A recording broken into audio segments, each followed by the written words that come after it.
Good morning, everybody. Today for week 11, I'm going to talk about some diet fads. So I picked three of the most popular ones that are still pretty imminent today. So we've got intermittent fasting, ketogenic, and Paleolithic diets that we'll talk about. So I'm going to go over the history of diet fads, and then we are going to go over a quick overview of energy metabolism, just to remind you how much dieting does affect your metabolism, no matter what kind of diet or eating plan you're doing. And then I'll go into each one separately: intermittent fasting, ketogenic diet, and paleo. And then I'm going to talk about each one's benefits and side effects. And then I want to end it talking about just some criteria to indicate if a diet is actually a good fit or not. So before we get started, let's talk about where these diet fads and trends come from, because spoiler alert, they're actually not new. Intermittent fasting, this is actually very old. Ancient Greece, 400 BC, but likely as old as the first humans, a long history in religion and spiritual practice as well. And it actually predates the ketogenic diet as an experimental treatment for epilepsy.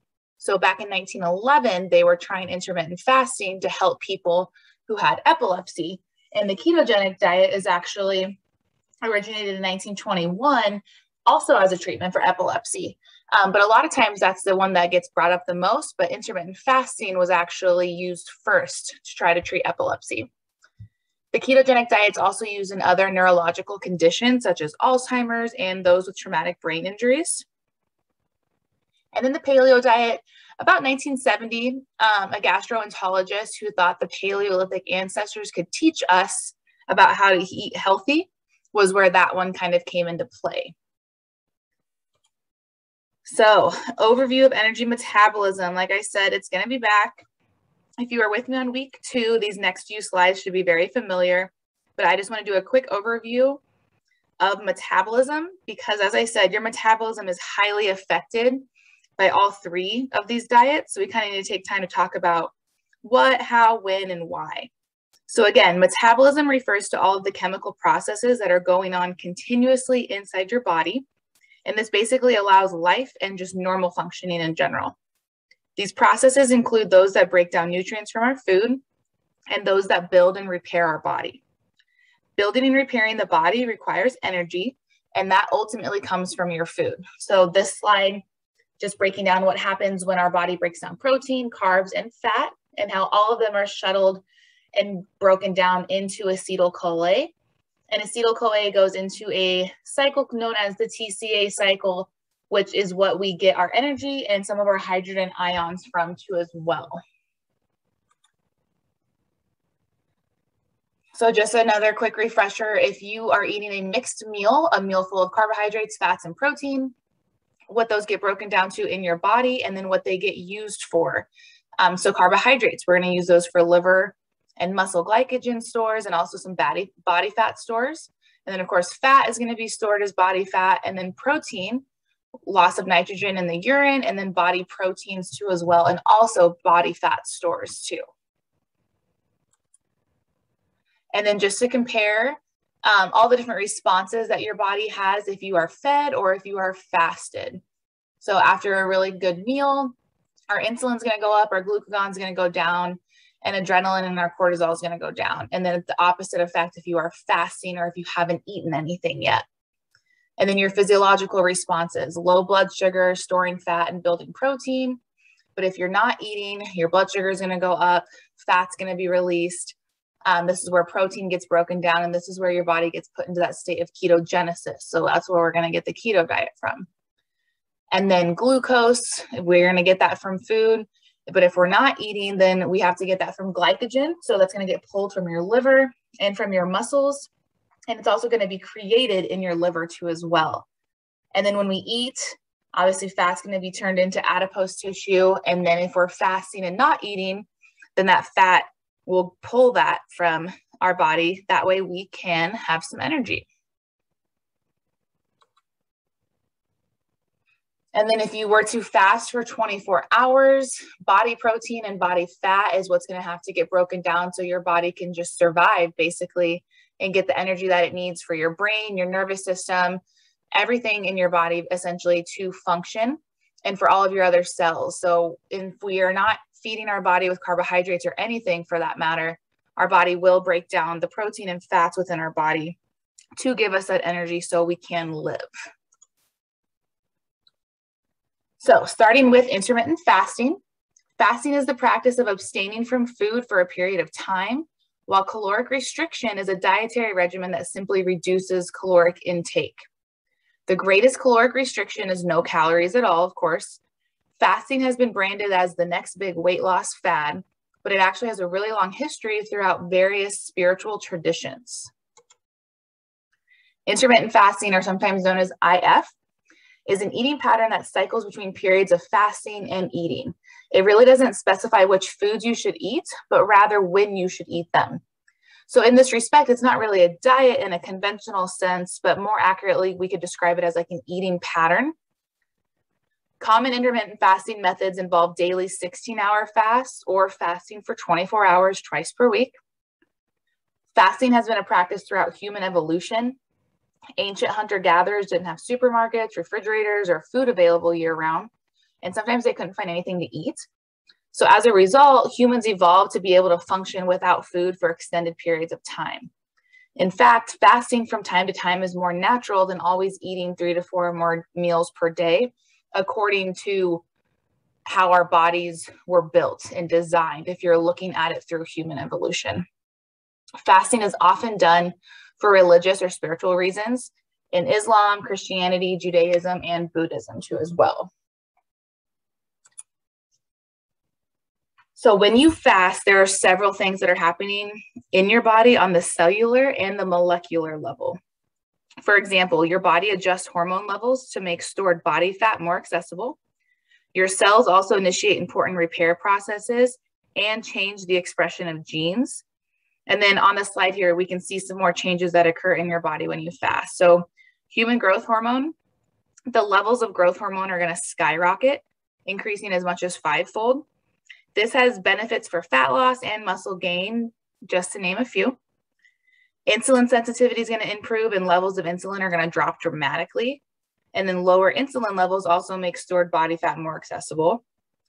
And then when you're fasted, your cells are going to initiate cellular repair processes. So this includes autophagy, where cells digest and basically just remove old and dysfunctional proteins that build up inside the cell. So just kind of a little cleanup. And then gene expression.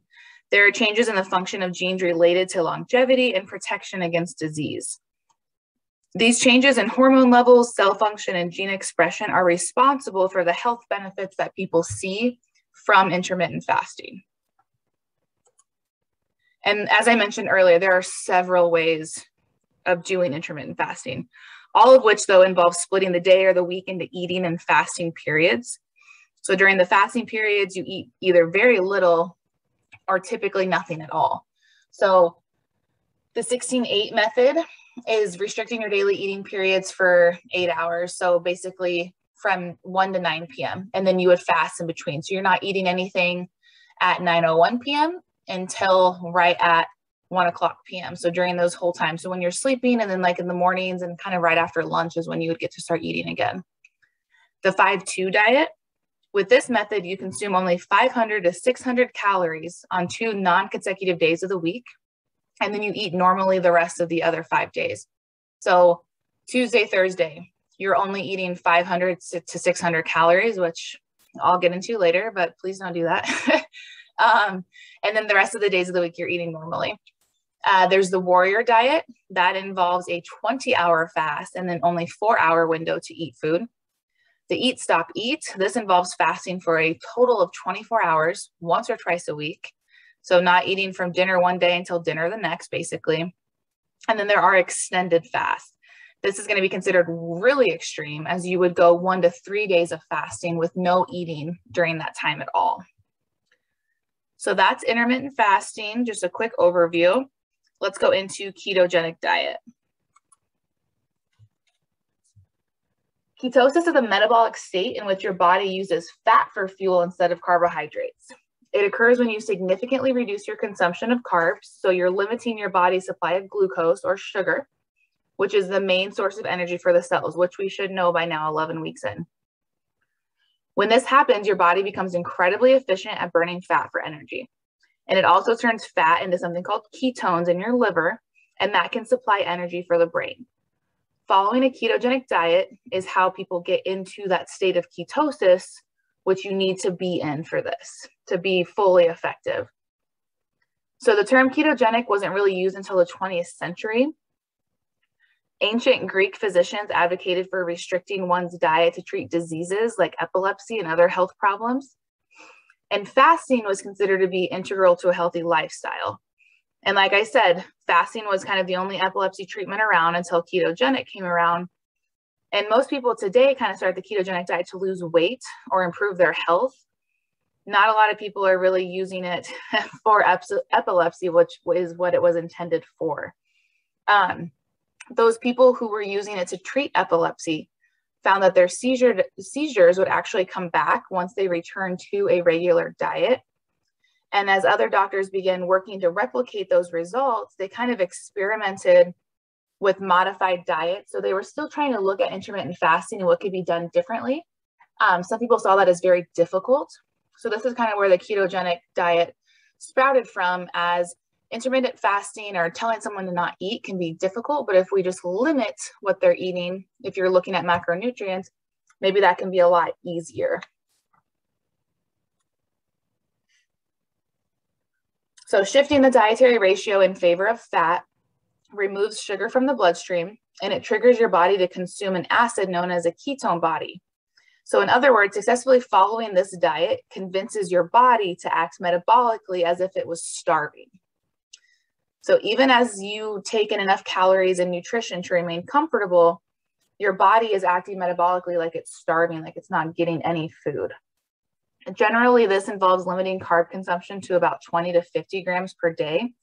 And you're going to fill up on fats and proteins like meat, fish, eggs, nuts, and healthy oils.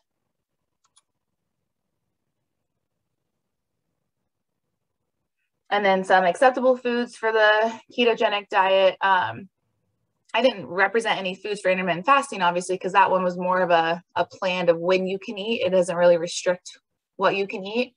So some acceptable foods for the ketogenic diet are going to be non-starchy vegetables, full-fat dairy, protein, nuts and seeds, fat, and fruits, but very limited in moderation.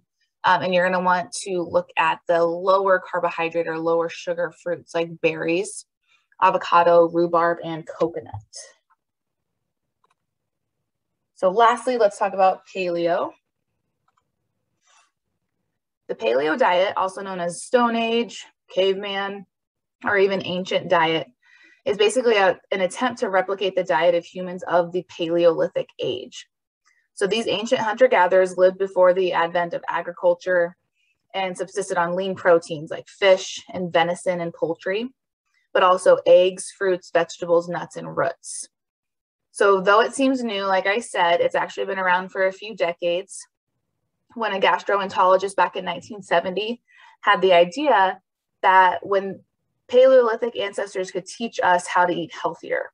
And then it was actually popularized by Dr. S. Boyd Eaton, and he's a professor of anthropology, and he believed that such a diet is what the human body, both then and now, was built to eat. So he wrote a book called The Paleolithic Prescription, and they basically argue that humans are ill-suited to modern diets because the large part of a human's genetic makeup was established thousands of years ago in pre-agricultural societies. So him and other advocates of the paleo diet believe that many modern diseases are a result of today's eating habits. So the Paleolithic diet was something that we could use to help us fight against chronic diseases, I should say. So the paleo diet focuses on the mantra that if a caveman didn't eat it, modern man shouldn't either. And it limits foods that became common when farming emerged, essentially. Farming changed what people ate and established dairy, grains, and legumes as additional staples in the human diet. This relatively late and rapid change in diet, according to the hypothesis, outpaced the body's ability to adapt. So this encompasses processed foods, any foods that have been harvested by ranching or ag, such as grains or cane sugar, legumes like lentils and beans, peanuts and peas, or potatoes and dairy products, because they didn't raise cattle. All fruits and vegetables must be organic. Salt must be limited because they didn't salt their food, obviously, either, too. So, touches a little bit on it already, but acceptable foods to eat: fruits, vegetables, nuts, and seeds, grass-fed animals or wild game, fish, and then oils from fruits or nuts. And you would have to avoid grains, legumes, dairy, refined sugar, salt, potatoes, and highly processed foods. So let's talk about each one's benefits and their side effects, starting with intermittent fasting. So the benefits. So looking at the psychological, neurological, and mental, I kind of just put them in one category. It's a really high convenience factor because you're not, worried about meal prepping or planning or any of that stuff because you have a limited window to eat. You're going to have improved focus and alertness early in your fast, better appetite control. Physiologically, there's going to be improvements in your triglycerides, your cholesterol, inflammation, and blood pressure. And then with that cellular cleanup that I talked about too as well, that's going to be increased. Hormonally, you're going to have better insulin control, and you're going to have improvements in your insulin sensitivity. Longer fast, obviously, increased growth hormone release, fat oxidation, and metabolic rate. But it can also have anti-anxiety effects, positive social effects. Like I said, it's very little to prep, so that could feel a little freeing, not having to think about what to eat. That general response to the feeling of having to eat very frequently throughout the day, that'll change. But then there's side effects. Adaptation period. When you're getting used to this, you're going to be hungry. You're going to be irritable. You could be perceived as hypoglycemic. You could be fixated on food or preoccupation with food because you're always thinking about that window of when you can eat again. This can lead to people having disordered eating. This can exacerbate already existing stress. Depending on the person, how tolerable this is to follow is going to be variable. There could be negative hormonal effects, especially in women. Migraines, headaches, your hair and skin could get affected. Digestive issues can also be a problem. You can also have impaired performance in your work, gym, your sex drive, keeping up with your kids. All of those different things can affect that as well. The benefits of the keto diet: you can feel better appetite control, satiety, from having so much fat, and then fiber too as well. That's going to keep you feeling fuller longer. And a lot of times when you're feeling full and you're giving that brain fuel, which is a lot of fat foods, you're going to have that improved focus and alertness. Physiologically, you've got your improvements in your lipids, so triglycerides and cholesterol. And you're typically going to see a rise in your triglycerides and LDL cholesterol, but also HDL cholesterol. Improvements in inflammation and blood pressure, a very short-term control on your blood sugars. Hormonally, better insulin control, improved insulin sensitivity. And then you're going to have a little bit better awareness around food and your food environment because you are restricted on what you can eat. And then side effects, there's something called the keto flu that a lot of people experience when they're trying to get into the state of ketosis. Diarrhea, you're tired, you've got cramps, you've got headaches, you feel confused, you're irritable. You're also going to be missing out on a lot of macronutrients. If you're not eating fruits and vegetables and whole grains, you're missing out on a lot of fiber, vitamins, minerals, and antioxidants. This has a negative impact on the microorganisms that live in your gut.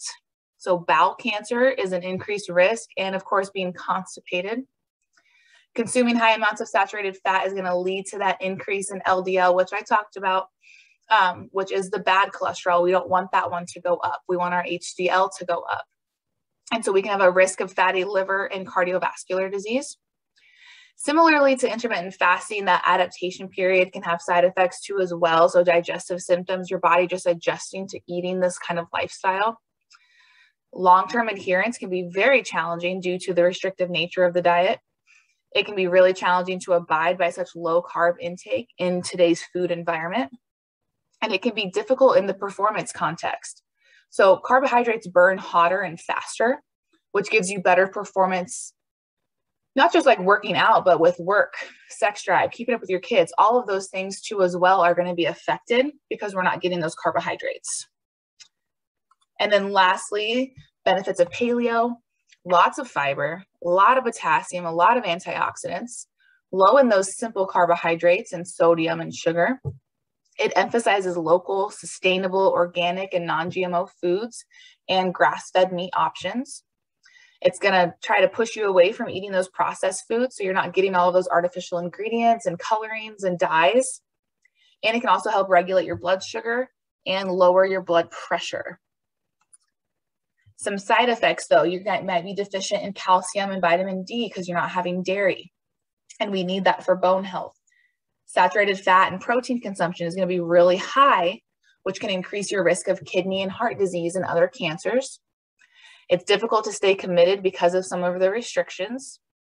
Increases in lipids like total and LDL cholesterol, so that's again going to raise our risk of heart disease. Chronically low carbohydrate intake can lead to overuse of fat for energy, which is not our body's preferred fuel for energy.